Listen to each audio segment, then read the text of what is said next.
call this meeting to order. This is the 2014 meeting of the AMATS Technical Advisory Committee. It is 2:33. Happy New Year, everybody. And I guess first and foremost, we'll do roll call. Mr. Willer? Here. Ms. Howe? Present. Mr. Lynn? Here. Mr. Lynn? Present. Mr. Roboto? Present. Ms. Witt? Here.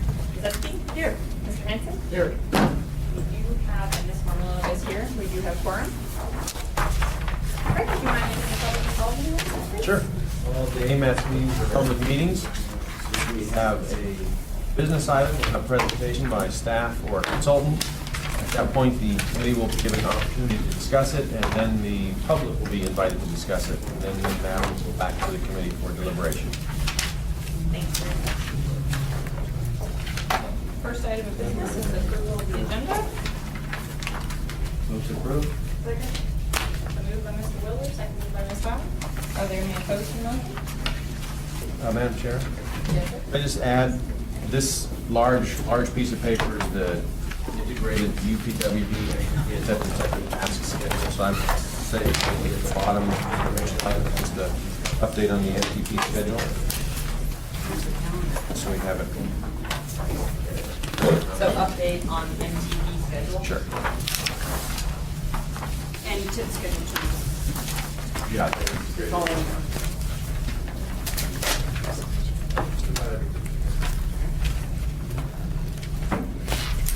Those who made the motion, are they opposed to the amendment? Nope. Are there any opposed to the motion with the amendment? Hearing none, they are so moved. Thank you. All right, next item is the approval of minutes. We have August of 2013 in front of us. Move to approve with a question and request for update on Monroe. We're still rolling along. I've got,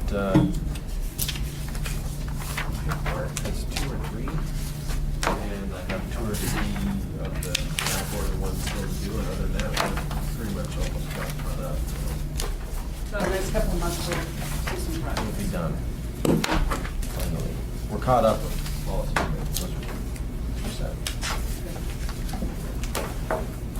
So it was moved by Mr. I'll second. Seconded by Mr. Wilbur. Are there any opposed to approving the minutes, the August 8, 2013 minutes? Hearing none, we are so moved. Moving right along. Up to business item 5A, the 2011-14 TIP Administrative Modification Number 8. And I hear that there may be a change from the one that's in front of us. Little change here for you, just to keep you on your toes.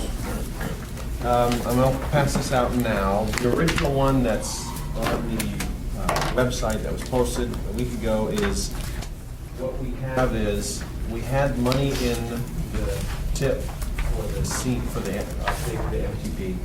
It was in there in the last year, and we didn't obligate it then. We used 600,000 of the 800,000 for the model update, which the RFP is on its way to the assembly.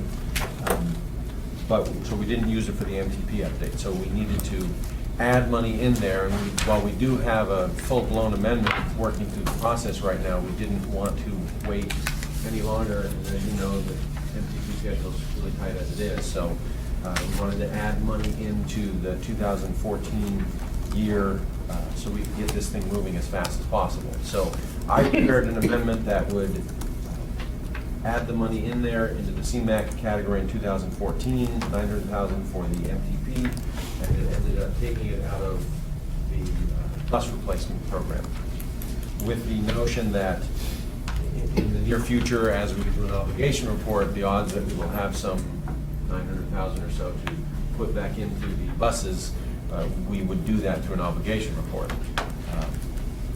So that's what I had posted a week ago, and I left it posted because while we have a change here, which Bart will go over the details with you, that's what we had posted, so that's what we had to have before you. So I'll pass this out while Bart is explaining the details, because I don't know exactly which one went where. So as we need to add 900,000. I have 2 extra copies too for audience. Okay. We needed to add the $900,000 into the MCP line item, but then we also have an overrun in the O'Malley Road right-of-way phase. There was originally $1 million in there. That has escalated to $4.3 million, so we need to add money into that project to keep it moving forward. So in order to do that, we left the transit bus replacement program whole, just as it originally was, and we reduced the number from the pavement replacement program in Table 3 from $6 million to $2.7 million to fully fund the O'Malley right-of-way phase and the MTP start for that. We are still working on the obligation report that cleans up 13 and what the actual AC from Dowling was from 14. So most likely the AC that you see in Dowling Road on 2014, project number 2, the $12 million is less. So when we clean that up, that money will go back into the pavement replacement program is the idea there. But this allows us to get started on the MTP right now and keep O'Malley on a schedule through this admin mod. So if you have any questions, Mr. Chair, I think Lance, if you want to just say with this amendment wouldn't have really worked well in transit because of your schedule, is that right? Right. I think the original proposal, by reducing it by 900,000, would really put an inability or lengthy stop a process that we are in to buy buses. And because when we go to ask for the money, they're going to look at the tip and they wouldn't see the money that we told them we had. So I like keeping it whole and keeping our process on schedule too. So while I appreciate Craig's desire to make sure we get money in the MPP, I like Bart's solution better. So do I, for what it's worth. So, yeah. So I just want to make sure I'm following this correctly. So all the money for both the overrun on O'Malley and also for the 900,000 we want for the MTP came from project, the pavement replacement program? correct. Okay, so that was a reduction there.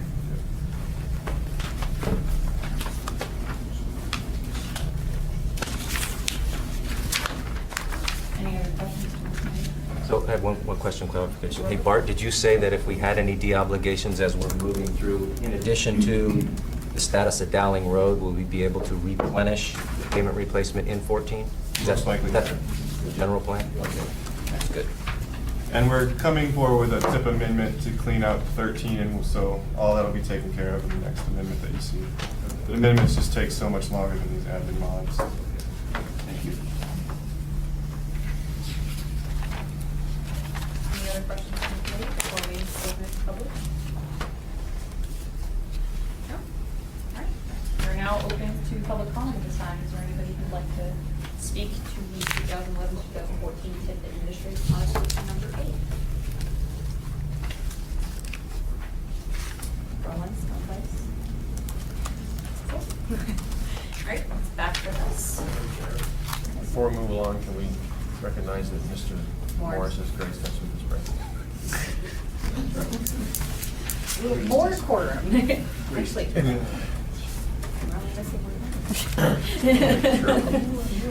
I thought everybody was here. I was about to be surprised. Thank you. Thank you for showing some more houses like this. All right. Item 5A is back with Tony.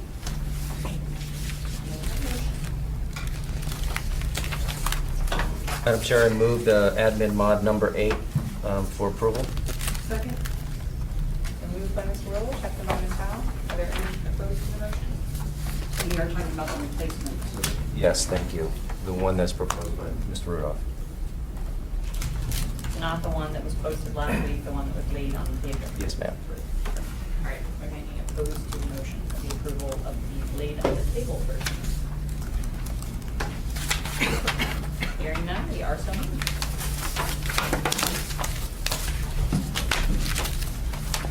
Thank you, Bart. We're now on to item 5B. 5310, the designated recipient request. So, Madam Chair, I will start, and clarify if need be, but basically what we have is with these FTA funds, as it shows by the memo here, Enhanced Mobility of Seniors and Individuals with Disabilities Program in Section 5310. In order for the Public Transportation Department to receive this money and utilize it, they need to be designated be a designated recipient. And this is something that the governor does.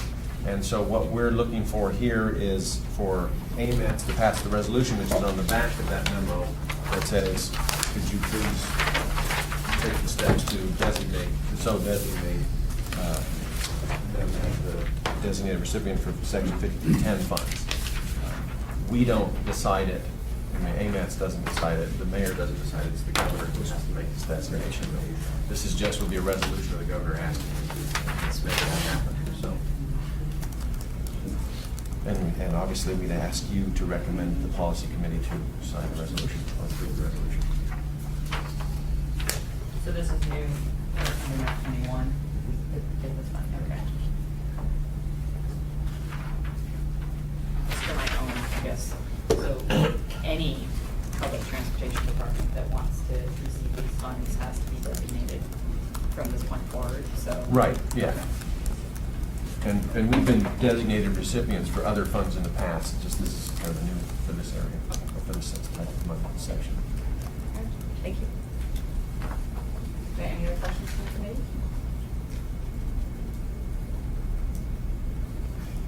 All right, I'm going to open it to public comment. Are there any questions or comments on the FTA Enhanced Mobility of Seniors and Individuals with Disabilities Program designation of recipients? That's not one.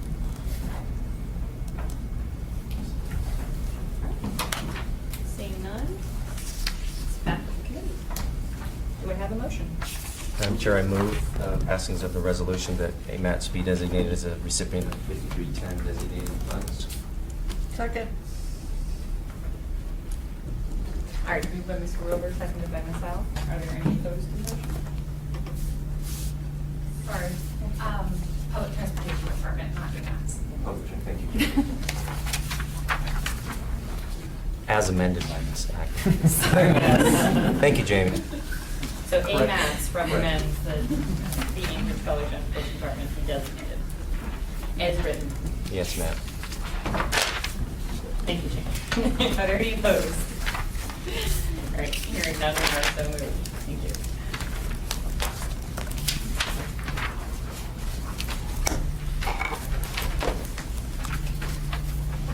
Are there any other business items? Moving right along. Item 6A for informational report, the Glen Highway Multi Road Interchange Project. Don't forget to identify yourself for the record.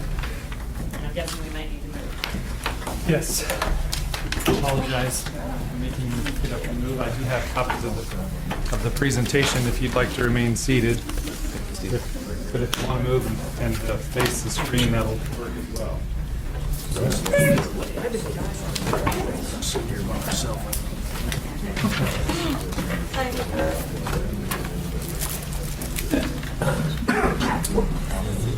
Thank you.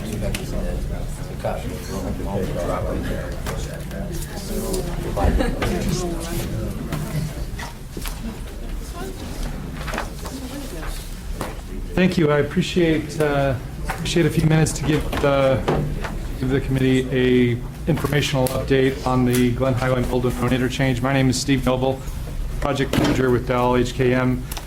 We're the consultant working under the direction of Tom Schmid, who is the DOT project manager, Zach. And this is an abbreviated version of the presentation that we gave to the public at our second public meeting a little while ago. I'm going to briskly move through this presentation. If you happen to have any questions or comments, we hopefully have some time at the end to answer those questions. So the purpose and need of this project is to improve operations, the way the traffic is moving, the capacity and improve capacity and safety for the interchange traffic, paying not just attention to motorized and non-motorized traffic, but at freight movement as well. Some of the needs that have been identified for this intersection, the the ramp intersections in particular are congested during peak periods during the day. The queue lengths exceed the available storage between the intersections, between the signals, there are no signals at the current interchange ramps and the merge ramps that exist there. Those merge length between the adjacent intersections are too short. And generally, we have congested conditions that get pretty close to gridlock during peak periods. We essentially only have one through lane each direction on Muldoon Road Bridge. That's not enough capacity for the intersection, for the interchange. Pedestrian facilities, there's none located on one side of the interchange. They're only on one side, and the ones that are there are rather circuitous. You have to walk down underneath the ramps and come back up. And based on our counts, only about 2/3 of the pedestrians that go through the interchange actually use the pedestrian walkway. And then the existing bridge itself is about 2.5 to 3 feet short of what we would typically require for vertical clearance. It's about 15 feet 7 inches, and we would like to get it up to 18 feet for a current bridge. The interchange was built in 1974, and you can see at that time the traffic volumes were about 22,000 cars a day on Glen Highway and 14 on Muldoon Road. The design volumes for the interchange were met in the late 90s, early 2000s, and we've gotten quite a few more years out of the interchange itself, but we're now at the point where additional capacity measures are needed, and we're up to about 53,000 cars a day on the Glen Highway and 30,000 or so a day on Muldoon Road. From a land use, this just gives you a quick overview of the interchange itself. Residential on the southwest corner, municipal parkland and a municipal maintenance facility on the southeast corner. Bartlett High, the Alaska Native Heritage Center over here. Then we got military and institutional lands, and then commercial development with the recent, relatively recent Tacotney Commons development in the northwest corner. Some of the existing traffic conditions are summarized here, which I've already mentioned. Large queues that build up, particularly for the left turning movements, as they're attempting to turn left onto the on-ramps at the interchange. There's no signals there today, and those left turn queues build up and they spill into the through lane, block the through lane, and since there's only really one through lane in each direction, the interchange gets rather congested during peak periods.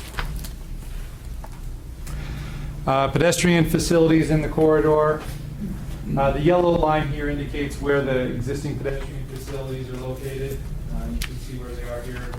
These are grade separated. These are tunnels underneath the ramps, tunnel underneath Muldoon Road. And the blue lines here recommend where we observe a frequent amount of pedestrians. Roughly 1/3 of the pedestrians just continue walking along the road and follow this dashed blue line rather than going down and around. Surprisingly, 2/3 of the folks do use the yellow route. The work that we've worked on to date has largely been in the preliminary engineering realm of things, reconnaissance level engineering. We've been working on the project since late spring, conducting some 2 public meetings,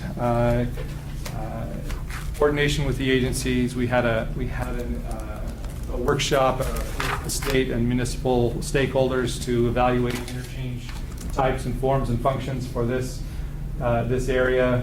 We've conducted considerable traffic and safety studies to get a good handle on what interchange options or what improvements are needed as part of the interchange alternatives. Conducted a noise study and an alternatives analysis. As part of those public meetings, we've heard quite a bit from the public, mostly positive, to be honest with you. It's a lot of folks would like to see the project done quickly. Comments from the school principal and others, comments from the general public, frustrations about the congestion. Folks would like to see things improved there soon. Haven't heard anybody say there's no problems here and spend your money somewhere else. We have heard, some of the same things that we've discussed here regarding the pedestrian facilities, Folks would like an overpass for pedestrians in some cases. Some folks have suggested that. Others have said, make sure you design this for the long term. You're going to get out there and rebuild it right the first time and get it done, and only disrupt the traffic once and get it planned for 30 years, not for 10. The alternatives that arose, we have two build alternatives that arose out of the interchange workshop. We're comparing those against a no-build option.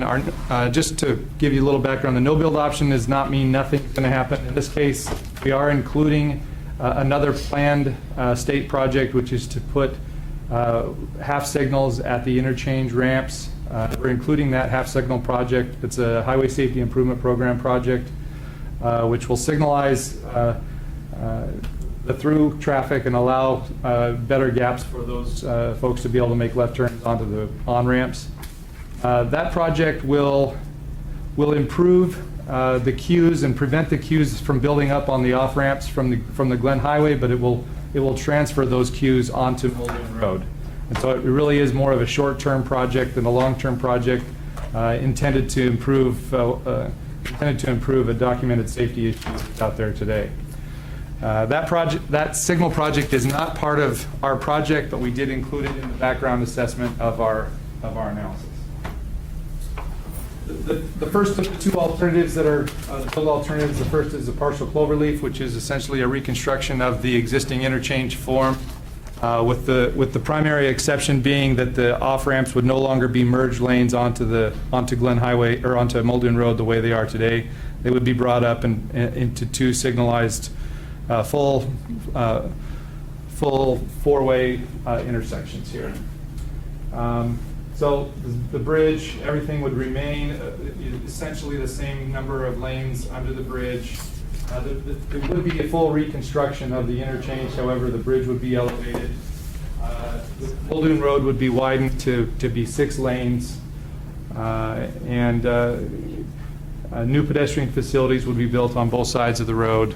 As far as the cross-section would look like, you can see, look, if you were standing on the Glen Highway looking to the east or west, looking at the bridge, you can see that the number of lanes would essentially be the same, except for we would widen out a little bit so that we could accommodate a future high-occupancy vehicle lane on the Glen Highway. But the exit lane for the Cloverleaf ramp would continue. We'd have 3 through lanes and the future HOV lane on both sides. And when we lay out that configuration, we end up with a bridge length that's about 310 feet long.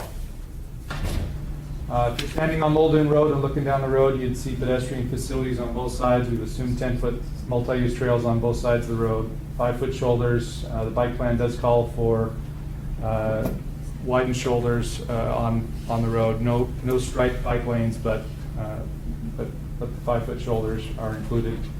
And then we would have 2 travel lanes in each direction, plus 2 dual left turn lanes onto the on-ramps. So in this configuration, the left turns would be back to back. The dual left turn lanes would be back to back on the bridge itself. So dual lefts here going onto the on-ramp, and then it reverses, and then dual lefts here going onto the on-ramp here. Alternative 2 is diamond interchange, but it's a more recent form and function of the diamond interchange. That there are fewer of these in existence, but it's a relatively emerging technology, but there are still upwards of 20 to 30 of these in the United States today. It's called a diverging diamond interchange. It's also known as a double crossover diamond interchange. This also would be a complete reconstruction of the interchange itself, with 2 new 3-lane bridges constructed on either side of the existing bridge. The existing bridge would then be removed. Under this configuration, northbound Muldoon traffic would cross over once and then cross over back at the second interchange. Under this configuration, and then the reverse for southbound. Under this configuration, the primary advantage of this configuration is that all right turn movements, so right turn here, and the same thing at the other ramps. All those right turn and the left turning movements are separated from the opposing traffic. So there are no opposing movements for those right and left turning traffic, which leads to a very safe intersection, and it also enables us to have two-phase signals at the ramp intersections, which operates very efficiently compared to the four-phase signals that would be under a partial cloverleaf configuration. Some of the other advantages are that we would be able to increase the separation from Boundary Avenue to the first signal by about 100 feet. The pedestrian movements under this configuration are a little bit less intuitive than they are under the partial cloverleaf configuration, which is very typical and standard of what we would see under normal interchange. But under this configuration, pedestrian facilities would cross the ramps. Generally, they're at an unsignalized crossing for the majority of the double crossover diamonds that are in existence. They're at an unsignalized crossing here. Then they would walk up, signalized crossing, and then they would cross to one side of the ramp or the other. They wouldn't have pedestrian facilities down both bridges. They would be down one side. In this case, we've shown it on the left bridge, and then it's the reverse image on the north side of the interchange. And so you can see kind of the gray lines here are the pedestrian facilities. All of the pedestrian intersections or crossings would be signalized except for the right turn lanes would be yield controlled. We are considering something a little bit more atypical, which might be a signalized crossing of those right turn lanes. We haven't nailed that down for sure. Probably won't until we get to the next phase of the design. This is an example of what a double crossover diamond looks like in actual construction. This is one in the Missouri area. So you can see kind of how the pedestrian facilities work. At grade crossing of the ramps, then it comes over here, and then it's signalized crossings at the double crossover diamond. Traffic crosses over once, enables them to make left turn, and then they cross back over to the other side. Very efficient. The data so far on these interchanges suggests that they're also very safe. You get rid of a lot of the angle, the higher severity angle crashes that occur with left and right turning movements at signalized intersections.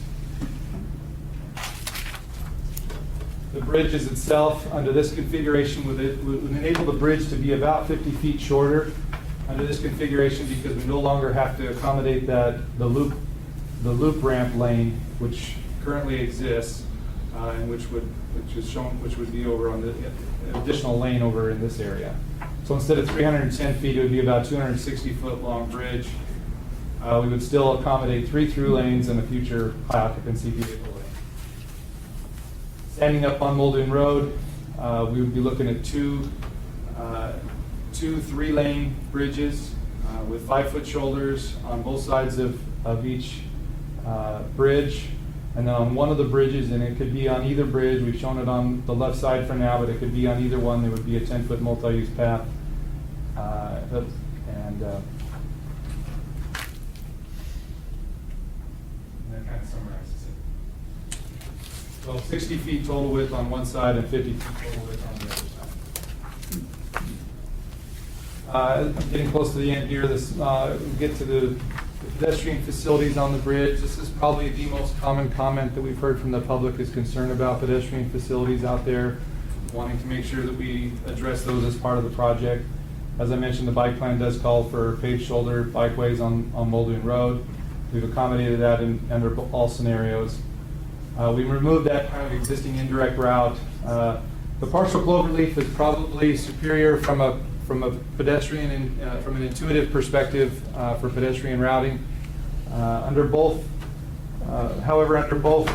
configurations, they're roughly comparable. Most of the crossings are signalized, except for probably the higher speed right turn lanes, or I should say the 3-flow right turn lanes. Under both the signalized, under the partial cloverleaf, and under the DDI, there probably are going to be some yield controlled pedestrian crossings or potentially signalized crossings, depending on how we lay it out. If you think of Lake Otis and Tudor, the right turn lanes, the northbound right turn lanes from Lake Otis onto Tudor Road, that's an example of where at a signalized crossing, we've got a yield-controlled pedestrian crossing. Potentially, it would be similar to that under these configurations.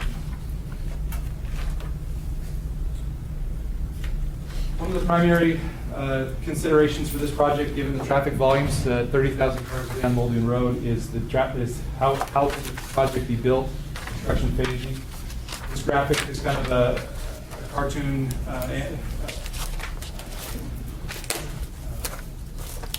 sketch of what the construction phasing might look like. In this case, the yellow lines represent a temporary traffic phasing situation. The black line represents where we would need to rebuild a bridge. So in this case, we would have to build a temporary bridge adjacent to the existing bridge, which would have roughly the same number of lanes as the existing bridge does. And so we would have to build a bridge that's about 5 or 6 lanes wide, adjacent to the existing bridge. It would be a temporary bridge, temporarily reroute traffic onto it. Then we would remove the existing bridge, rebuild it, and then we would route traffic back onto the existing alignment. Under the diverging diamond scenario, we have the advantage that the 2 new bridges for the diverging diamond could be built on either side of the existing bridge while we leave the Muldoon Road operational. So the 30,000 cars a day could continue on down Muldoon Road. We'd build these 2 bridges, and then we would reroute traffic over onto the adjacent to the 2 new bridges while we remove the existing bridge. No need for a temporary bridge. And so that is a significant cost savings to the project under the DDI scenario. Comparing the 2 options, you can see that under our no-build scenario, we've shown that in all cases the no-build doesn't meet the level of service. It maintains the same safety concerns that are out there today, and we've got continued pedestrian and operational concerns. The summary here for the partial flow relief and the diverging diamond, frankly, either option would be an acceptable option for reconstructing the Glen Muldoon interchange. Either one of them meets the criteria in all the cases. They both meet the level of service criteria. The diverging diamond is a little bit more efficient. It's not 100% more efficient, but it's more efficient. You probably get about 10 more years of life out of operationally out of the diverging diamond because of those efficient 2-phase signals that are on a diverging diamond. And so that additional 10 years we're showing the diverging diamond is a little superior to the partial flow relief. From a safety perspective, we're also showing the diverging diamond being a little bit superior because of the separating out the right and left turns from the opposing traffic movements. From a roadway network perspective, the partial flow relief is slightly superior under both of these scenarios, we're looking at trying to connect them up with future projects, and one of those future projects is a frontage road on the north side of the Glen Highway, and both options connect in with that frontage road and enable that frontage road to happen, but the partial flow relief has full movements to that frontage road, whereas the Virgin Diamond has got some restrictions. Pedestrian bicycle access, we're showing the partial flow relief being slightly superior just because it's a little bit more intuitive, for probably less of a learning curve for folks using a partial flow relief. It's what's out there today. Folks are going to be very accustomed to that configuration. The diverging diamond is going to have a period of education for motorists as well as for pedestrians. Constructability, the diverging diamond, because of the removing the need for the temporary bridge, it's a much less disruption to traffic on Muldoon Road, and both of the options can be constructed within the available right-of-way. We're not showing any new right-of-way being required for the project. There are very few environmental issues. There's no wetlands. The noise analysis showed that the noise walls were not required to mitigate the noise. So there's actually very few environmental issues and no right-of-way issues that we know of at this time. And because of and the cost of the two options, partial cloverleaf is about 50 million and the diverging diamond is about 40 million. We're showing about a $9 million difference between the two, and that $9 million difference is largely tied up in the cost of the temporary bridge for the partial cloverleaf.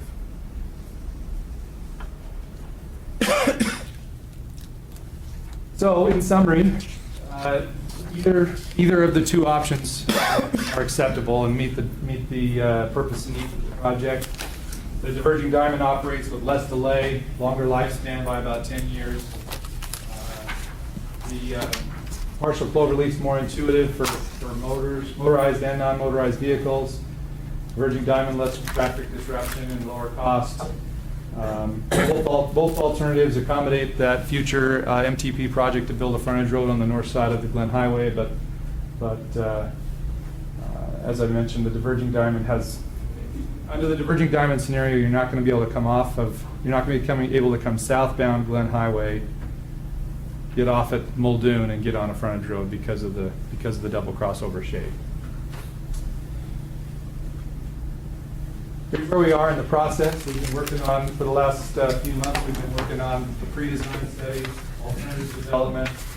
The constraints on our alternatives have helped us narrow down those alternatives down to two. We're very close to selecting a preferred alternative and then carrying that into the environmental and engineering tasks. We envision those to take 2 to 3 years for design and construction. In this case, because of the limited right-of-way, no right-of-way, and limited environmental issues, we think this project can move through those tasks on a 2 to 3 year schedule. So, any questions? We do have a project Facebook site, project website. Yes. Do you anticipate doing an environmental assessment or an Good question. This project to date has been a state-funded project. So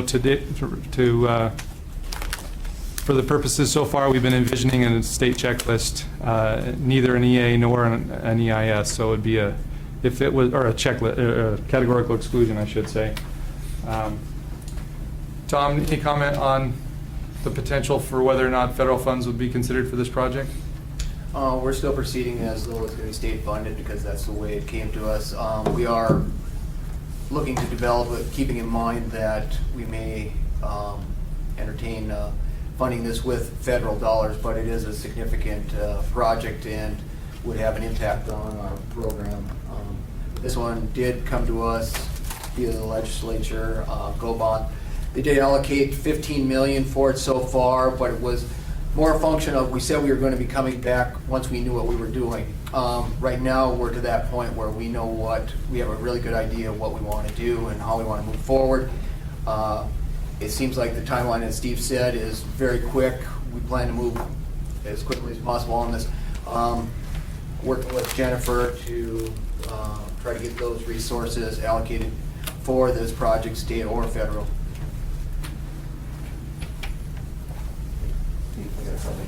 From a maintenance perspective, have you guys looked at, is there really no benefit, or is there pretty much a wash for maintaining 2 bridges as opposed to 1? Or just the amount of, striping and painting and signals compared to the other in the long run? Even though you might get 10 more years, would it cost you more to maintain? So we've had very preliminary reviews so far from the maintenance folks, but to date we have not identified a significant difference between the two options from a maintenance perspective. The 2-phase signals are going to be easier to maintain than the 4-phase signals to some degree. From a snow clearing perspective, there probably are greater number of medians in the double crossover diamond configuration, but as far as the bridge itself goes, we haven't got any feedback that says the bridges are that much more to maintain 2 bridges as opposed to 1. It's essentially the same surface area. But the primary benefit from a street maintenance perspective, clearing 1 bridge versus 2, is in this case you've got 6-lane wide bridge that you've got to clear under a partial cloverleaf configuration, and under the other one you don't have to in either case, you're gonna have to push snow off the bridge. You can't throw it down onto the Glen Highway. Right. But the 6-lane wides, you have to really push that snow quite a ways to get it off to the side, whereas on the double crossover diamond configuration, with the shoulders, the shoulders on both sides, to be able to push snow off to the sides relatively close on both sides of that bridge, temporarily store it until they could come by and pick it up. So, could you bring up the picture of the original diamond? Is there actually is that actually two separate bridge structures, or is it one structure with two? Is there a space in the middle? This example, the full thing is a bridge, and there's a median down the middle, which is actually a pedestrian walkway in this case. Exactly. In our configuration, we are looking at having the bridges be much wider apart. They're going to be the width of the existing bridge apart, so we're not going to have that be a median. And this has been done in other locations where they build the bridges off to the side of the existing structure so that they can maintain the through movement while this is under construction. So, but the picture, for the long run, having all the pedestrian movement right down the middle, I mean, that's kind of intuitive. It doesn't matter left or right in the Exactly. picture. Exactly, the pedestrians would be on, they could be here or they could be on the other side, it doesn't matter. And then in either case, you would route them. Right. So the only real benefit of actually doing it this way is so you don't have to build a temporary structure. Exactly. Okay. Well, you also, Lance, I point out that our design year is in 2040, which is 25 years, which for this type of facility is pretty short in our world, really, 25 years. Look at the current one that's there. It was built in 74. It's 2014. That's 40 years. If I tell you this is going to it's going to be at maximum or at a level of service starting to fail at the design year at 2040 for the partial clover leaf, or it's going to be maxed out, I think that should be of concern to us. Even though we are designing to 2040, we really, if we can get an extra 10 years, that's huge to me. That's 35, yeah. I mean, personally, I like the concept, but it looks like a big footprint compared to the other one. So, I mean, I don't know that much about it based on what you've just shown, Steve. I mean, obviously, I'm interested from a transit navigation perspective, and we could do either, but I'm also very interested in the pedestrian aspects of it as well, too. One of the big things here is the construction phasing that there's no way in or out, effectively no way in or out for people moving off that north end out of the Tucker Commons, any of the facilities that are up there that have a great need. If we have to modify traffic patterns during construction, or even with that alternative route around the partial cloverleaf where we're putting a temporary bridge in, that's going to slow traffic down. You put curves in there, it's going to slow traffic down.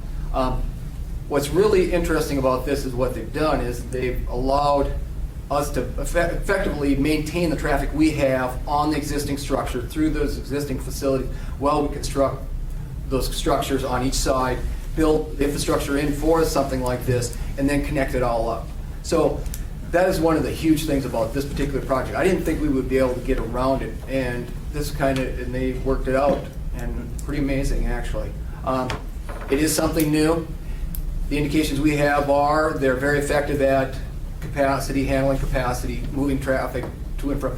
There are definitely, the actual physically what it's going to look like could be a little bit different. You can see some weaving patterns in there that will be challenging because they're so short.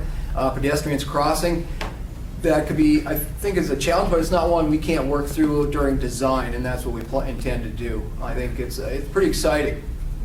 Yeah, these ramps that are here, these could be brought in considerably. This is going to be figured out during the design phase, but these could be brought in considerably. You can see in the configuration that's here, there are a lot smaller radius on those radii than are shown in our concept that we've developed so far. But those details are yet to be figured out. Thanks, Steve. Yes, Brian? I really like the double diamond arrangement a lot.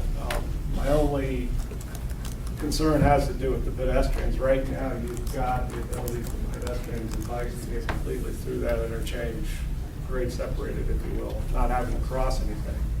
I believe on the south end of that, you've got the room if you wanted to. You could probably get them underneath those ramps and up onto the bridge with enough room. north end, I think they probably may have to reconfigure it a little bit.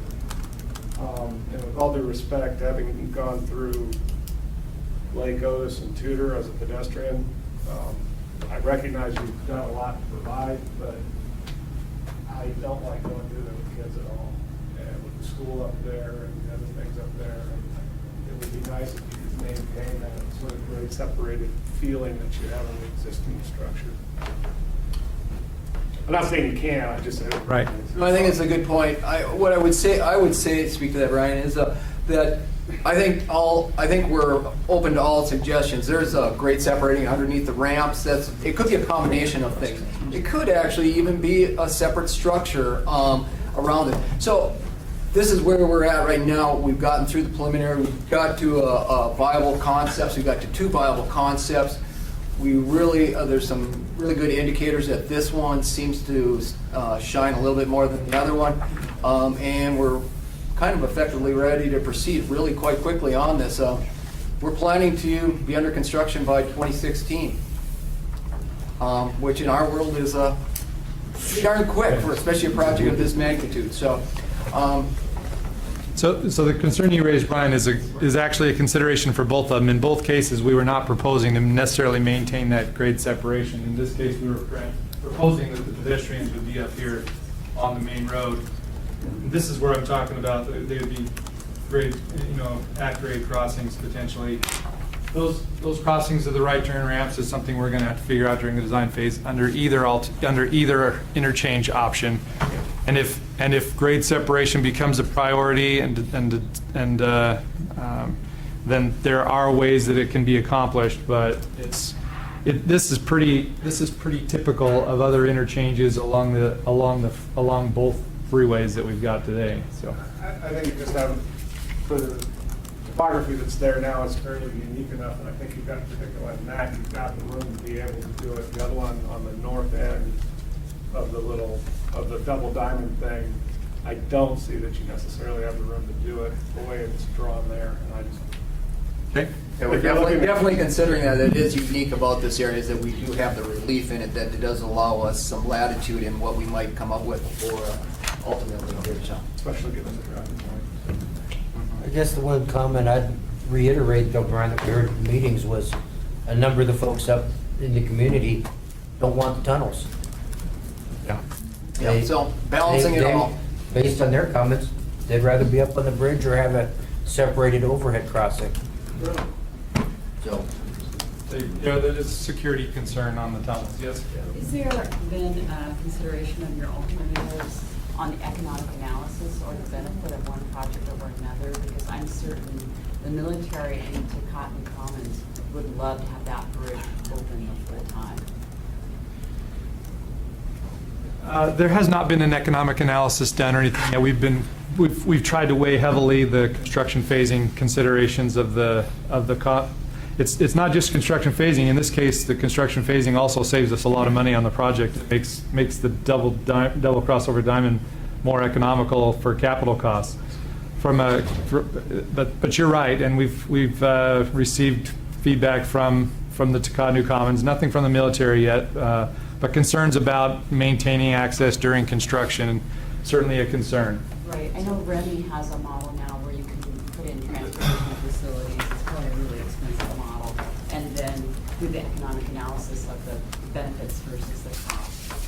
And which one would come out better.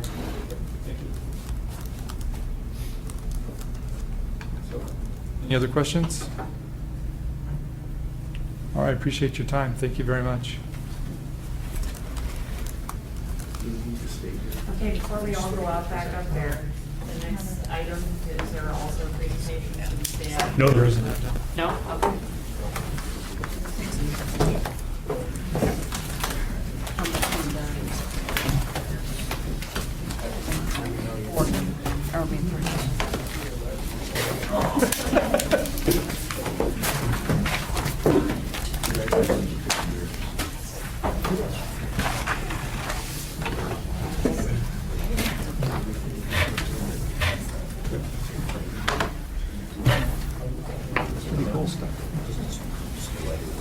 All right, we are now on to item 6B, the Gamble Street redevelopment project. Thank you. I'm Bob Kniefel. I'm with the Kittleson Associates here in Anchorage. And our client at the time is the Fairview Business Association and the Fairview Community Council. We've been working on the Gamble Street redevelopment project. We saw you earlier this year and talked about kind of the results of that. It was a very intense 2-month effort to look at Gamble Street from 3rd Avenue to 20th Avenue and what can be done to try to help improve its standing, try to improve the safety on it, try to work with what's going on in the community as far as their overall community redevelopment. Out of that process, we came up with a redevelopment plan for Gamble Street. And that plan, again, has gone forward through the Assembly. They've given us their approval on it. The Fairview Community Council has approved it. The Fairview Business Association has also approved the plan, so we have pretty strong commitment behind it. We're ready to move on to the next level, which is to actually go out and make something happen there. And so we've been discussing with the State Department of Transportation, how do we move ahead with the project? Included in your packet, I believe, is a letter from the state talking about 5 conditions they want us to go through to come up with where we're headed to in that. So number 1 is obtain municipal approval. We don't have that letter. We don't have that. All we have is the resolution. You didn't give them the packet. I just have the resolution, that's the last one I got. I can go find it. Maybe you could summarize it for us, Bob. Yeah, I'll go through that for you. Okay. The letter itself had 5 conditions. Condition number 1 was obtain municipal support for the concept of related studies. The Assembly has approved it in that. Number 2, MLP supports significant changes to the transmission lines. The issue there is along the west side of the project, there are some very high tension transmission lines. We have been in discussion with MLP, and at this point, that effort is going ahead. We're working on cost estimates right now. Also, the option there is that maybe even those transmission lines are not needed now. They've actually added the new power plants farther south of town, and instead of having a feedback loop, they don't need those anymore. So again, that is an ongoing discussion, and MLP has been working very closely with us on that. I think we're in pretty good shape on that one. The third one is the AMATS MTP consistency, and that's where we're at today. We're not sure exactly how to accomplish that. I don't think we've ever had another project that's not been coming out of the AMATS. This is coming out of the, if you will, the community itself in that. And what we're looking for is this redevelopment section of Gamble Street, again, taking the 4-lane section and providing the 3 lanes along with the pedestrian facilities, which is a very needed component right now, and also snow storage removal. Right now, the snow storage is a sidewalk. And so we've had a major number of concerns there with the safety on that. Also, the west side power lines are actually located in the sidewalk itself in that. So if you drive down the street, you'll see the power poles and all the conditions there that cause those problems in that. And so what we're asking you to do today is the resolution there is to say that this project is consistent with the AMATS plan. We've had quite a discussion with the city traffic and the state traffic people going through what is the impact, because overall what we're trying to do is to go from a 4-lane to a 3-lane section. It's a very narrow 4 lanes at this point in that. Typically in the winter we go to 3 lanes anyway because of the striping disappears off the street, if you will, in that. It is a 1-way street. It's fed by 1-way streets, 1-way 3-lane streets off of 5th Avenue or 6th Avenue. It feeds into a 3-lane section. When you get up to the Fireweed Lane intersection, it's only 3 lanes southbound on that. So we feel the conversion to the 3-lane is not going to have any major effects on the actual travel for the area. Plus, looking at the safety improvements, looking what's going to do to help the community in that, we think it's a very strong consideration for moving ahead with the project. We have to provide a signed planning consistency and certification page. It's a standard DOT single paragraph. We're doing that. And if the traffic studies are accepted by DOT, this would launch permitting and agreement awards and plans for design, construction, and maintenance. And so again, what we're doing is we've done with the actual plan itself a complete traffic analysis. We've been in discussion again with Stephanie and with Scott Thomas from DOT. And I think we're to the point where we're ready to move on ahead and make this happen in that. So the purpose, again, being here today is to ask for your recommendation to the policy committee that the capture resolution, which states that the Gamble Street redevelopment project is consistent with the AMATS plan. As you might think, we've had a lot of discussion concerning what happens with the highway-to-highway process. Where is it at in the program? How does this relate to that? If you look at highway to highway, it really essentially talks about building a separate facility for the actual through movement, a freeway facility. And again, the location on that is, being discussed. It's on the east side, it's on the west side. It is a separate facility. Gamble Street at best would become a frontage road for that system. At the least impact, Gamble would become more of a local street with the frontage being handled along with the freeway section.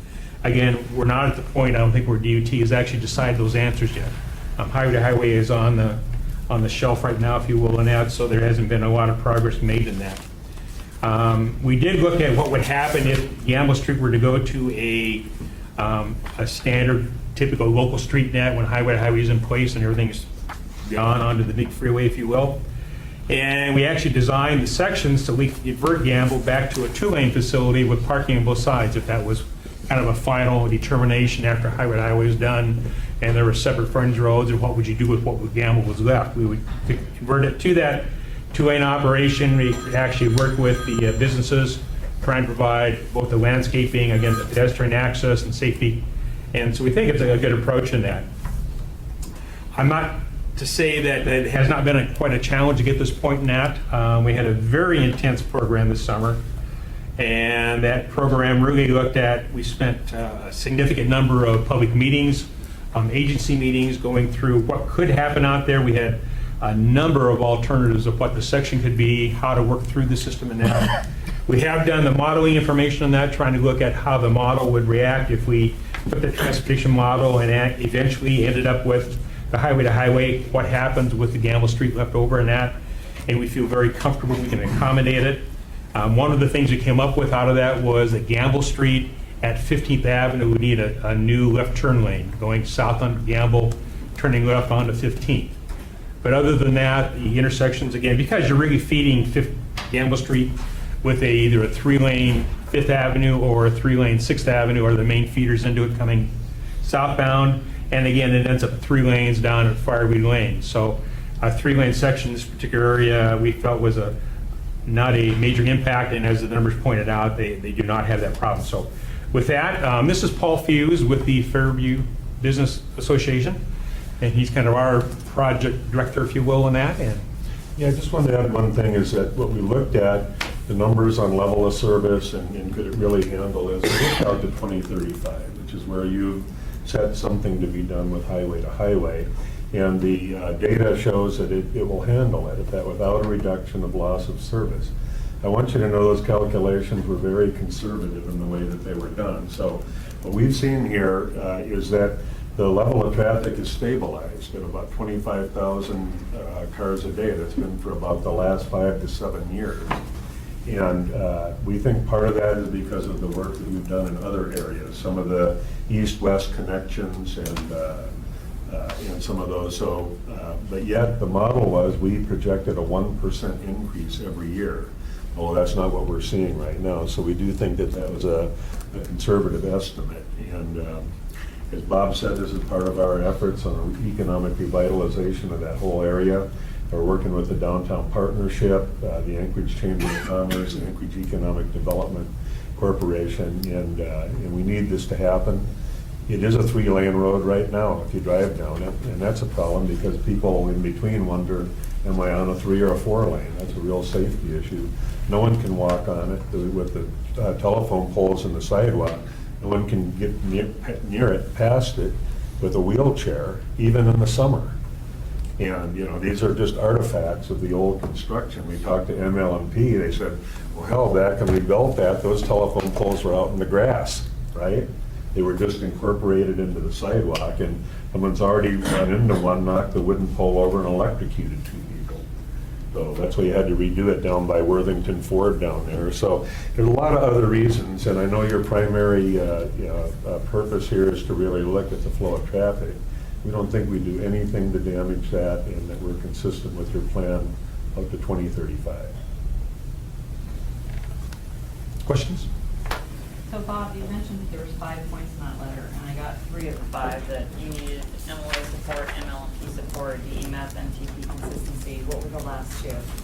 Number 4 is provide a signed planning consistency and certification page It's a standard DOT, one paragraph that says it's about some plan. Okay. And then the fifth one is the traffic studies are accepted by DOT. This would launch permitting and the agreement towards any plan for design, construction, and maintenance. Thank you. I missed those. And Bob, and it normally happens in winter, it goes down from 4 to 3 lanes because of snow, but, so it gets reduced down to 3 lanes. So during the winter, is it gonna be 2 lanes? Have you talked with street maintenance from DOT? Is it gonna take special effort on their part, additional? I mean, I like the concept, it just, you know, it seems like there's a lot of more information that has to be. If you don't mind, sir, I think you might not have been here during the work session where we went over this real extensively, but within the existing right-of-way, what it allows us is 3.5 feet for snow storage before you get to the sidewalk. Then we've got a 9-foot sidewalk, and even if that encroaches a little bit on there, then you can get to where someone can still walk on the sidewalk. Now, we rejected any of the, there were some community efforts, let's put trees and shrubbery. We said, no, we're not gonna do that. We're not gonna put lights out there. The light poles are gonna be on the very back side of the sidewalk so that you can get in there and do snow removal. This is one of the primary design aspects that we did address. But it won't go down to 2 lanes, and we actually widened the lanes. Some of the lanes are 11.5, some are 10 on the existing, so we got 3 11.5-foot lanes, and so I don't think we will go down to 2, no. Question for either of you. I remember the community council was also interested in Ingra and Hyder, and where is that at now, or have people moved beyond any changes there? Well, if you look at Ingra, it's actually in pretty good shape right now. When we talked to Scott Thomas and some of the other DOT people, they said, well, eventually down the road, you'd probably want to make it consistent with Gamble. But when you look at it, the poles, light poles are already out to the side. You've got pretty good pedestrian. You can do snow removal. Ingra's in better shape than Gamble is. So what the community will want to look at is when you get to highway, how is that going to actually go through, what configuration? And they'll have quite a bit to say about that. But they were very comfortable with what we're proposing here. And there's a letter of endorsement of them that they voted on and endorsed it. What I remember is the access east-west was an issue.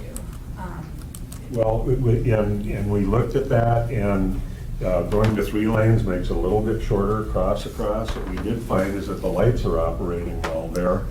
People go through and about 35 miles an hour, which is the speed limit.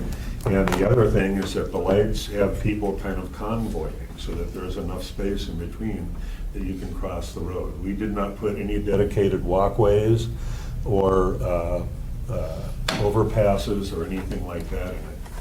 So it's kind of a compromise, you know, it's not a community road. This is it's not a freeway, it's a major thoroughfare, so this is a compromise to keep the traffic moving, but overall it was of a benefit to the community. And like Bob said, down the road, if highway to highway is built, we'd probably get back to a 2-lane configuration, kind of like it used to be when I was a kid growing up there. I guess I'm just struggling with how can we claim that this is consistent with the MTP? I mean, and there's not only the highway and configurations and assumptions about ADT and everything else, but also the physical constraints. I mean, there were actually hundreds of millions of dollars worth of projects that we deferred in the MTP due to physical constraint. And to throw in, and I understand this one is not a cheap fix. I heard numbers anywhere from what, $20 to $40 million. So I don't know that. I couldn't, in all honesty, at this point, say, and having worked on the MTP and the physical constraints analysis, I can't say that this is consistent with the MTP. And I don't know how the rest of the committee feels, but I certainly would not be comfortable endorsing such a resolution going to the policy committee, because I can't say that it is indeed consistent. And we haven't been asked to consider a major amendment to the MTP to accommodate this, but I can tell you that to have this supersede all of those other projects that were viable projects, many of them, most of them actually on the NHS, to have this one supersede those, you know, I can't say that it's consistent. And so if this comes to the body, and right now it's just here as an informational item, I don't think we can take action on it, but I would not be able to, in good faith, tell the policy committee is consistent. Could I address that, please? So we are, unless you want to recognize So go ahead. Gober first, is this doesn't, we look at all those additional improvements of the sidewalk and all those things, those are not going to be federal highway funds or even state highway funds. We're going to go get that money either through the legislature or through a local bond or something. There's, you know, you're within your existing right-of-way, you're going to repave that road. I don't see how this takes money from any other highway project. We've got one block there, we've got a left-hand turn lane at 15. And other than that, we do not impact the roadway at all. In fact, we help resolve some of the right-of-way acquisition issues you've got, even with trying to redo the sidewalks and the repaving that you have right now. And actually, our NTP does assume a very large investment of state and general obligation, state general obligation bond funding into, I mean, we've considered all of those funding sources and made some pretty broad, pretty aggressive assumptions about it. And so without an amendment, looking at the entire system and seeing how does this impact other ones, you know, I'm curious what the other, we all lived through this very recently, and the fiscal constraints analysis was a pretty big deal. And we have deferred things that have been on the books for many, many years, and because of fiscal constraints. Bob and Paul, I did not see the briefing, the work session briefing, so if I ask questions that you've already answered, excuse me. So, Bob, you're asking a question about consistency with the plan, not necessarily AMATS funding. That's one of the, is that one of the 5 things? It was a consistency with the plan, not consistent. Because there's 2 different, I mean, Jennifer's question is, are you asking for it being in the plan and funded with AMATS money, or that it be consistent with the plan? Because it can be both, but it needs to be one. Right. What the wording in item 3 was, it says the AMATS MTP consistency. Okay, that's it, okay.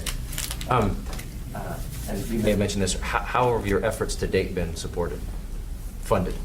State funds? Well, local we funds? got state funds, we got a grant of $250,000 from the legislature, which was supported by the administration. We worked closely with the commissioner's office on this, so that the governor would allow it to go through. They all bought off on it. We did meet with Jennifer, I think, early on, Scott, you know, a couple of years ago on this. So then we went to this, we came to this level of analysis, and then we came back and there were some additional questions that Scott had, and I think Ken had some questions, and then Jennifer, she also raised some issues.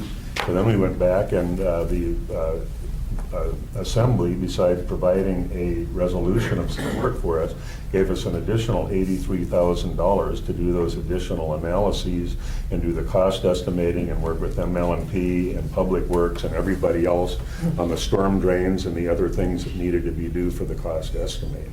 Okay. So that's where we are now. So is the traffic study done? Yes, it is. Okay. You recognize it's a state-owned right-of-way, so local bonds wouldn't be an option. State bonds could be an option, and state legislative funds could be an option. But I think from a federal program, AMATS is, I mean, I don't see how this project would fare competitively and bring above the ones that we've already got programmed for the next 5 years. But since I didn't see the complete briefing, I mean, I would agree with Jennifer based on my personal knowledge of the project and the briefing. I'm not saying it couldn't be supported, but I wouldn't support it today without some more information, because I'm very particular about the traffic data. And the last point was, what happens if you just striped it for 3 lanes and don't do any of the curb work and see how the traffic flows? I mean, you could do that and not do any of the other things that will add to the idea. I mean, it's paint. It's paint for 17 blocks. So could that be done, or should that be done, or is that not a good idea? I'm not promoting it, I'm just asking. Maybe just to address that issue a little bit. The other thing that's happening out here is we have a state project to overlay the roadway. About $7 million. A big chunk of that is for right-of-way to allow the pedestrian access at the intersections. And we're saying if they're going to spend $7 million to do an overlay and only address the pedestrian access at the intersections, we think for 18 to 20 million to do the whole project and get better pedestrian access, to get what we think is the 3 really true lanes you need out there in that. Combining those projects together, we've already talked to ML&P. They have to spend X amount of money each year on undergrounding their system in that. So that's another piece that maybe there's going to be some funding available in that. So I understand the $20 million number is a big number out there in that. But when we think about why do we want to go out there, maybe we've got $7 million already allocated to do this particular section in that. It's not that we need a full $20 million on top of that. We need a portion, yes, there's no question in that. But maybe some other sources other than just doing the typical ask the feds for a bunch of money in that. So I think there's some reality there in that. And I think you need to understand that this is, when we first went to the DOT with this project, it's I think, very unusual for our community to come forward and say, we need to do something in our community. We've been shut out for 50 years. We've got some pretty bad roadway areas and that. We want to fix our pedestrian safety issues and that. And here is a plan to do that. And it's part of their overall plan. It's not just the roadway itself now. They've got other plans there doing their business developments and that, those type of things that will really generate for Fairview a much different area than what they have today in that. And so it's not just the approach that says we're just going to fix a road and walk away from it. It's one piece of the whole plan for the area in that. And I think when you look at if we're going to spend $7 million to overlay the road and do some pedestrian fix-up, we're saying maybe for 18 to 20 million we can do a much better job, and one that's going to last much longer than just a 5-year overlay type process in that. And we have always consistently said, we understand that we're not going to use federal or DOT road money for these other improvements. We're going to go after it. We're going to go to the legislature, and we're going to work it that way. We're not asking for your funds for other roads to do this. We said that consistently. But we do need this. We do need this finding of consistency, and my understanding was that you look at the traffic and say, could this work? If it could, why not? If we're willing to go try to get the funds for it, then that's what we need for DOT to take something next. Otherwise, they don't have a project. We can, when we go to the legislature, then they get a project number. Then we've got something we can work on. Right now, we're in a catch-22. If you don't find this consistency, I believe Ken is saying that you can't look at the project. Is that correct, Ken? Is that what your position is? Pretty much. Also, just stay quiet. But whatever, okay? I'll leave you that, but that's our understanding. Okay? It hasn't gone through an official internal review at DOT. It hasn't been funded for that, I don't believe Ken has it. It would need to go through. Yes. And so it hasn't been looked at in detail on a technical issue, but coming back again to the planning, it was before this right here, and I'm not sure what the committee wants to do, but I don't see a way, because it's not consistent with the NTP at this point. The NTP has some certain assumptions. We could add a couple whereases where you're, whereas not asking for federal funding, not asking to be ranked and scored, trying to, I don't know if partner's the right word, but combine with an existing project where possible, if possible, if additional funding could be found. There's a lot of ifs. DOT has already said that we have a 1R. We are.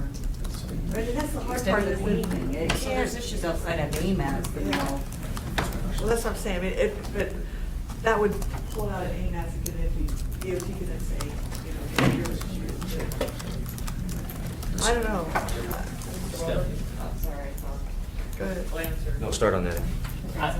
I guess I'm a little confused, and again, the concept, I kind of like it, it's kind of like, I don't want to say it's Bernard Road, but and I just heard from Ms. Witt that you said it isn't consistent with, and frankly, right now, I don't think I'm ready to vote on this one way or the other.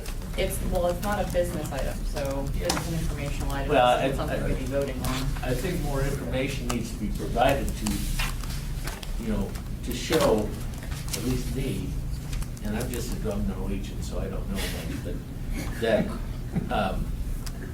it is consistent with the MPP, so that I could vote to make a recommendation to the policy committee that it is consistent.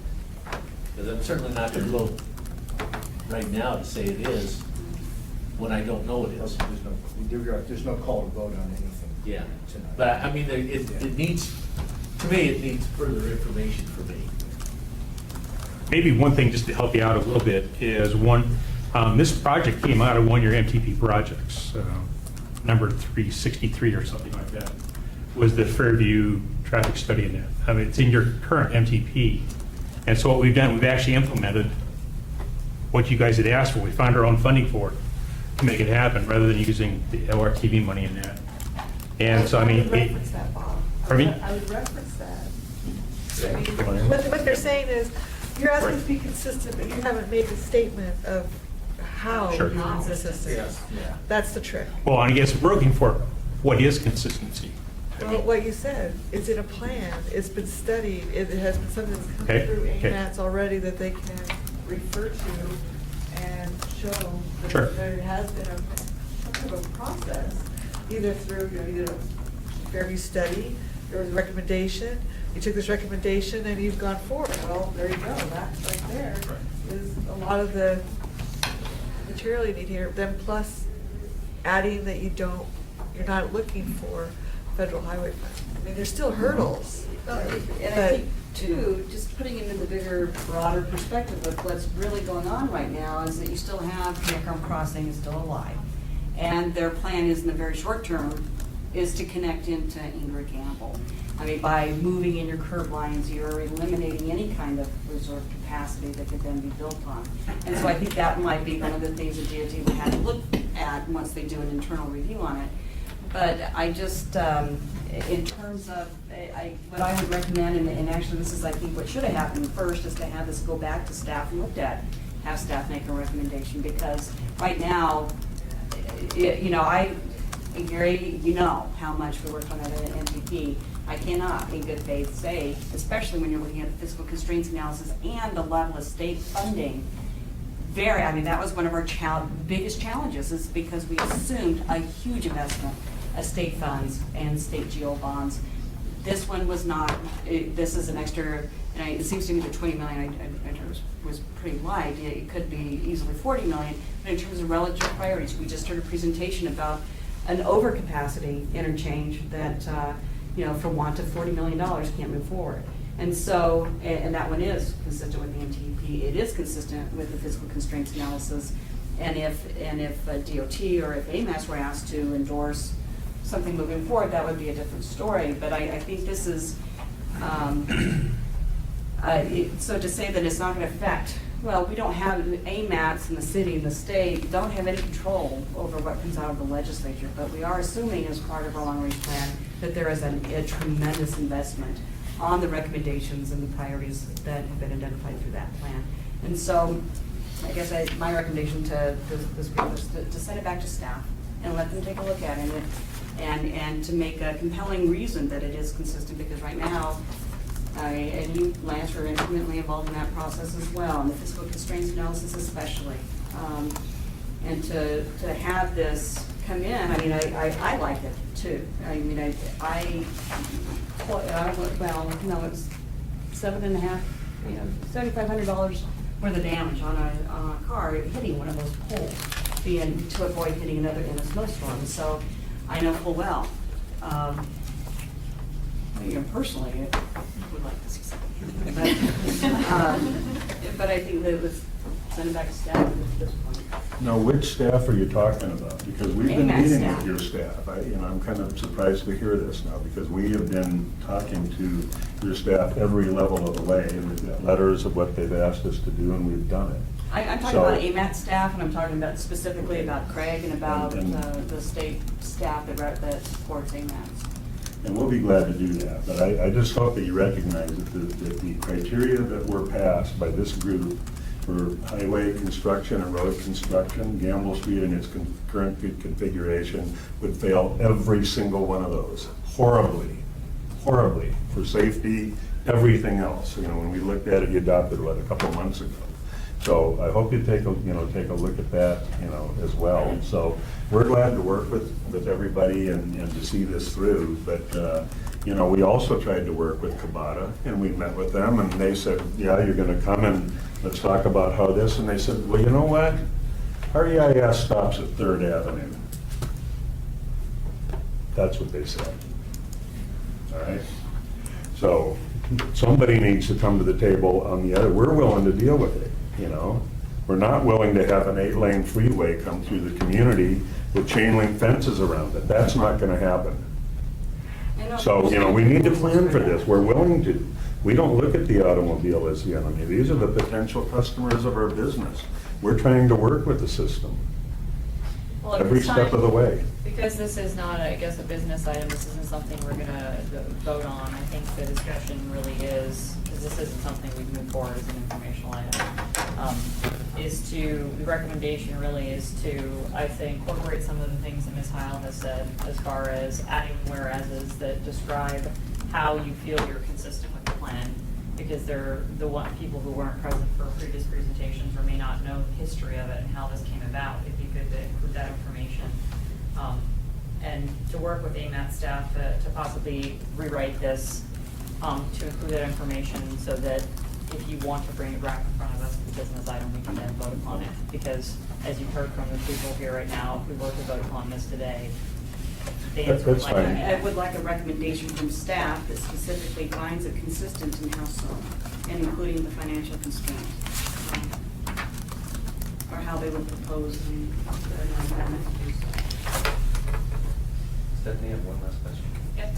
So, schedule-wise, I understand you're probably interested in visiting with the legislature during this coming session. You're looking for something like this to take with you possibly, is that true? Well, it's more, when you look at Ken Morton's letter here, our understanding is that they need this before his staff can even start to look at it.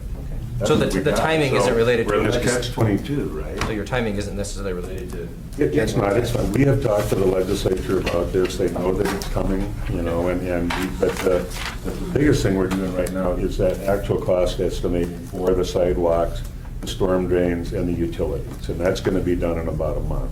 So we couldn't talk to them about that till then anyway, so I think we're fine. We can work with amending the resolution or making it acceptable, but I do think we need that to move forward, and that's what the DOT staff told us, that they can't really do anything to even look at this until you get past this point. The question I was leading to is, because I'm going to ask Craig, the next time we see it, after you get the information to him, is put it on a business item. We can't vote for it, and then have it all in there. And whether that had to be in February would be tough, March would be more comfortable. I'm just asking you what... Those are fine, either one of those. Okay. Thank you. Thanks, Stephanie.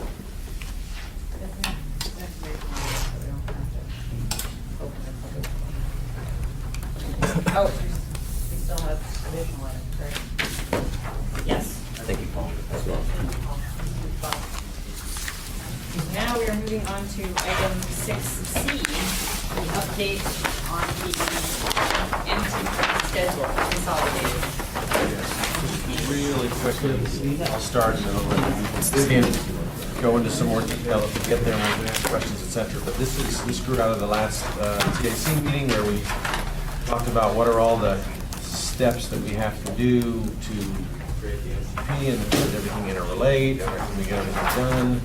And the suggestion was to work with PTS to put it into Microsoft Project. What we actually did was had several meetings with staff trying to make sure we got every single thing that had to be included in this, and actually created it in Visio just so we could get everything on the same page, and then have talked to PTS to see where we go from here.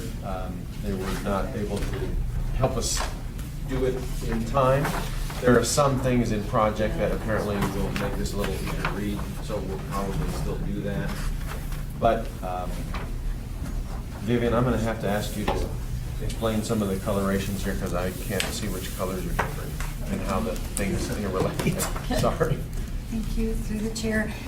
The colors on the left show dependencies of tasks. The red colors are all related. The red at the very bottom is the date of the letter from the FHWA for air quality conformity. That is our drop dead date. So if they're backing up, then you can see that we are going to be very, very busy this next year. But the colors are showing task dependencies. Visio doesn't allow this kind of thing. It just basically draws a lot of vertical lines, and it can get extremely busy looking. So I did it this way so that you all could see. The critical tasks are the household travel survey and the travel demand model update. Those are things that have taken longer in the past. The last time we did that was in 2002. We don't do those two steps every time we do the Metropolitan Transportation Plan. We believe we can stick to this schedule, and we're going to do everything we can to do that. We just heard today that our RFPs for the travel demand model update and the congestion management process could possibly be released today, advertised, which is very good news. That means we can get a consultant on board pretty quickly. We just need to stay with you all, and we would like you to stay with us as we go through this. We'll probably have updates. You'll want updates on our progress. But I believe that this is what Cindy asked for at the last TSC meeting. And is that what you wanted? I think there's times when we might want to have more detail in some areas, you know? The overall is really good, and the color, knowing what the color means helps a lot. It's hard when you have a solid black line to know if there's something in between there that we really have to pay attention to. So I'm not sure if there's sub-elements of critical needs that we need that somehow can be identified. So if the committee needed to help either elevate the issue to the policy committee or start running up different bosses or whatever, or if there's a funding issue that might be coming up, there's no way to know that right now.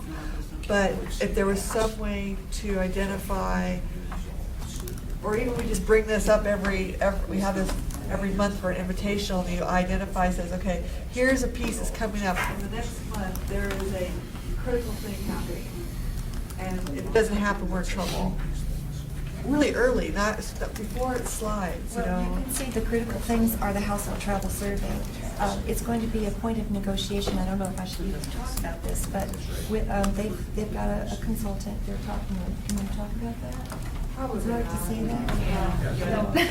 Well, then let's not talk about it. But, so within the next month, what is your expecting in the next month to happen on the critical pieces? Well, I should probably let Teresa address the household travel survey and the model, and then we can talk about the congestion management process.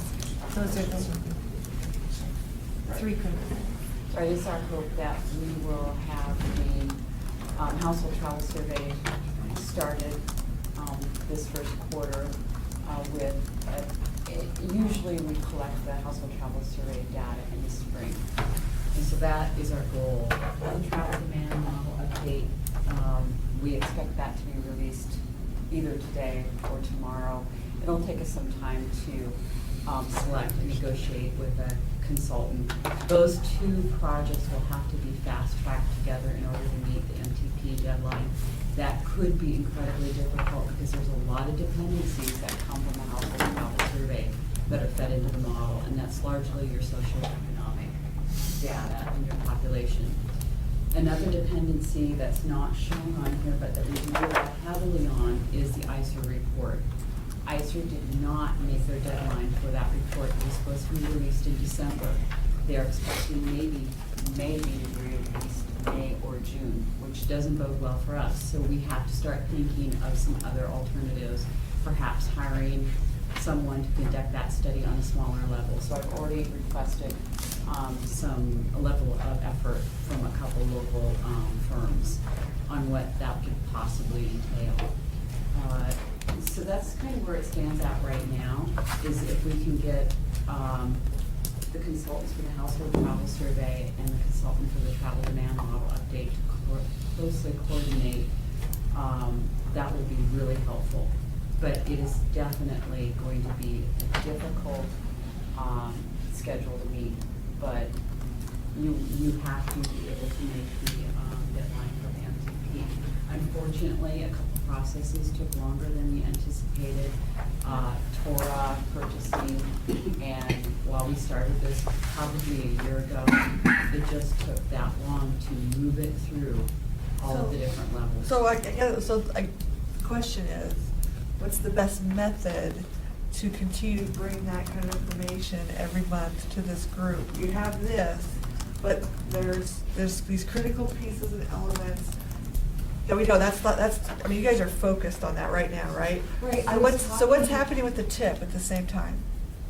Where are we at with that? I mean, if we're watching the whole big picture, Right. it's really hard to figure out where we're at. Do you think, I was talking to Vivian about this earlier today, I'm sorry, Craig, I haven't talked to you yet. There's some type of progress report that kind of puts it all together, just little nuggets, so that we can tell you guys where we're at, either via some type of email or some small report or summary. Would that be useful with a I think we small? already schedule? agreed to that.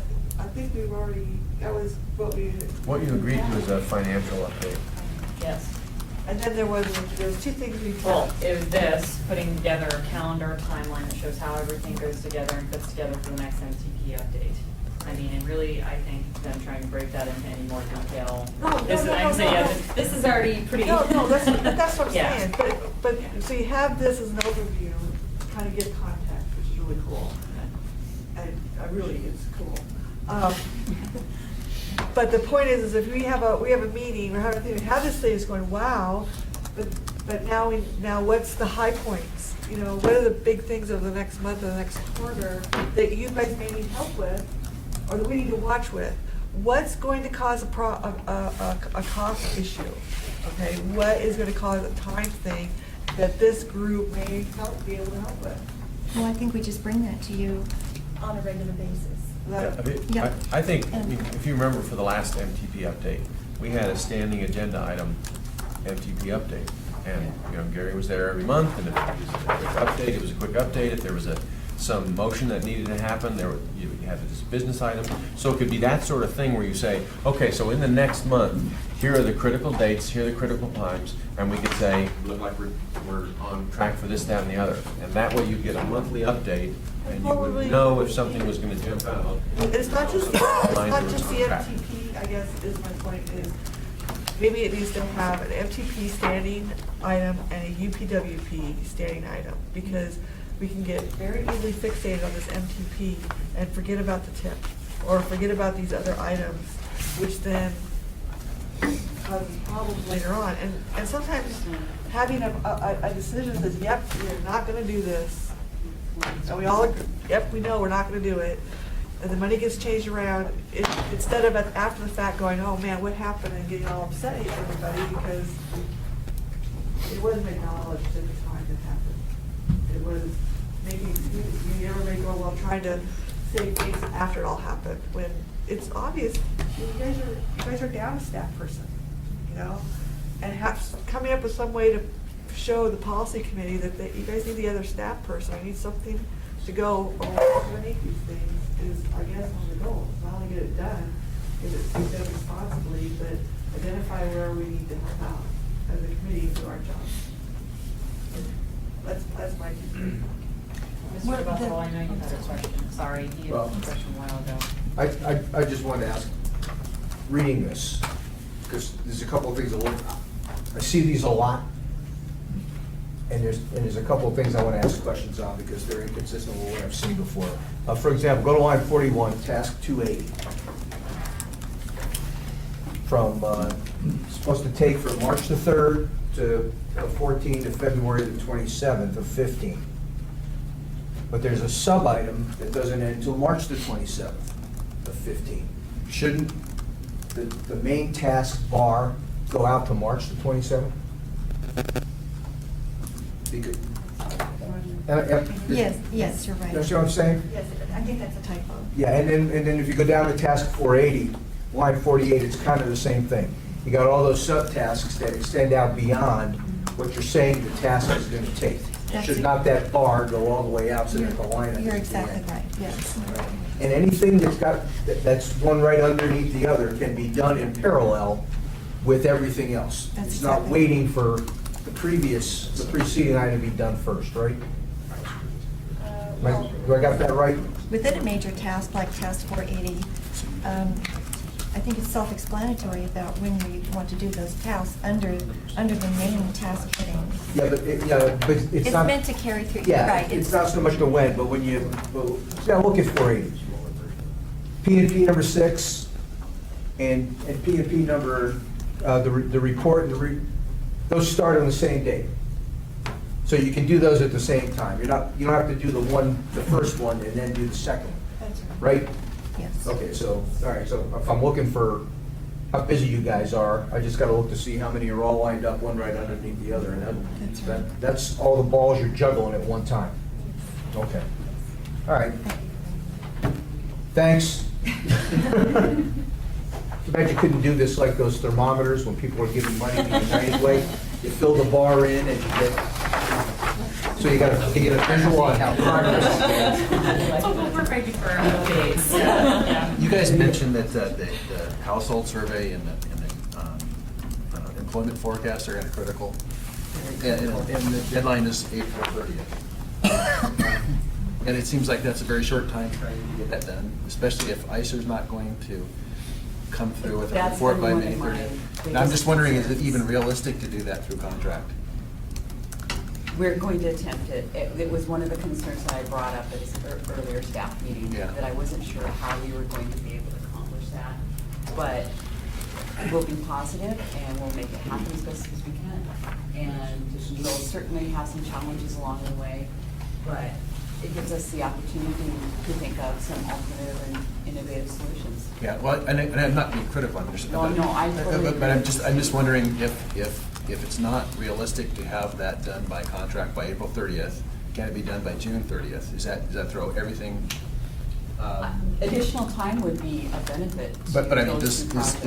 is April 30th a critical time period? Can it be delayed 60 days and still meet the other aspects of this? I know as Vivian was developing this schedule, she was basing it on the MPP schedule, so we built in constraints based on the MPP schedule. For me, having the additional time does not hurt me, but it hurts the MPP schedule. Well, I guess I'm wondering if it's a critical path, if April 30th is a critical date, maybe we should consider a workaround if it's not possible to meet that. I mean, I just. Well, one of the things is the June 1st requirement for the policy and procedure number 6 report. It's due to this body about assumptions. So, and number 19 is actually the consultant contract to get the household and employment forecast. So I did put that in here. That's just to get the contract in place, so the contract doesn't be in place for that. Well, no, that's to do it. That's to do it, that's to be done by that time. Yeah, I didn't do a test, wait a minute. That is test, it's related to 41. I just suggest getting some help with BTS. Yeah, that's the plan. I mean, we don't need to go through each one of these right now, because it's a great start. That's a great start, and like I said, it'd be nice No, to have. we have been in contact with them and going back and forth. They just had stuff come up, they couldn't get the, help us get this done by today. But our plan is to meet with them and, show us how to do And it here. then task dependent and all that. Yeah, it falls out. You can do that, it's just gonna be real busy. Yeah. I mean, the nice thing is it will change the dates for you, and you can, Yeah. but you can do that in Visio too. So it just depends if you like it cleaner or if you want. Okay. Are there any other questions or comments? Put a date and a mama on it, so I know which year it is. We did it. Yep. Oh, yeah, good job. Thank you, Vivian. Right. If we can, on feels every one, put a date on it, so we can, what's the most updated.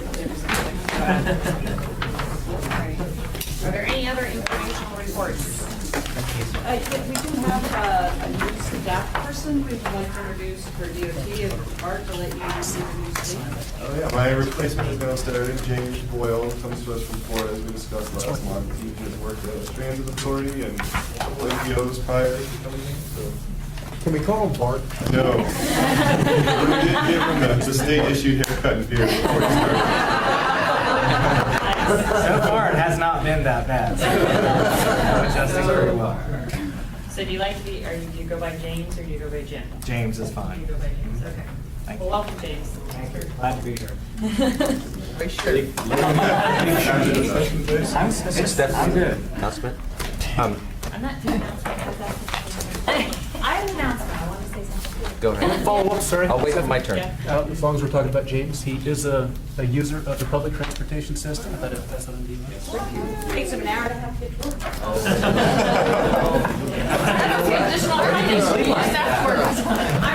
James, there's a spot for you in our organization. We can make it happen. I just recently got a new employee of my own who came to me from right outside of Seattle, and she's actually said she's not struggling with the darkness right now because on a good day her commute was an hour and a half, and so she was getting up that much earlier and having that much commute at the end of the day. So the darkness isn't really bothering her because she was used to getting up and going to work in darkness and going home in darkness. So those hour and a half commutes, depending on how you look at it, That's true. sometimes they work out for you. All right.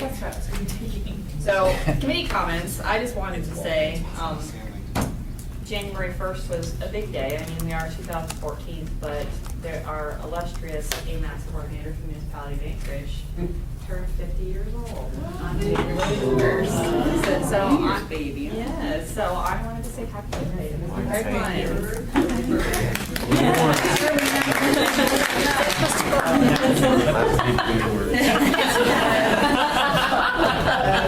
Record that from upstairs. Oh, come on. All right, so other committee. So on March 18th to the 20th, NTI Public Information and Transportation Decision Making course is being held. Transit will be hosting it. It's in our second floor conference room. Is that right? So Which one?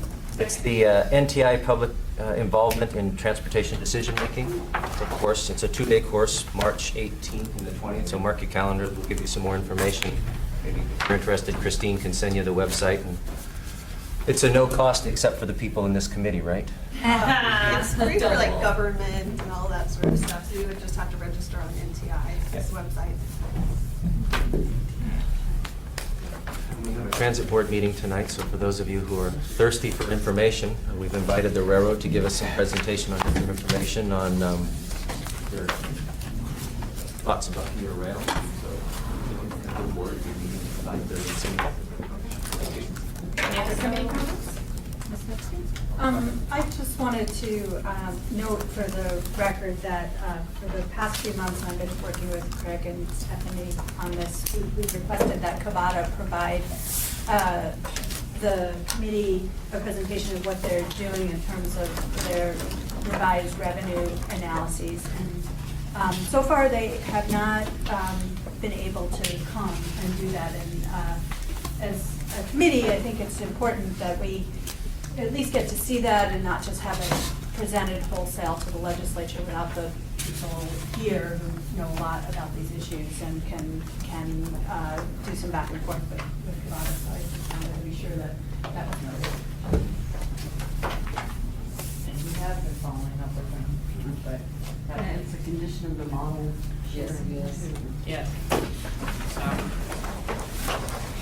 All right, and Mr. Rebecca, you said you also have something? Yeah, just next Tuesday night's assembly meeting is a big night for the port.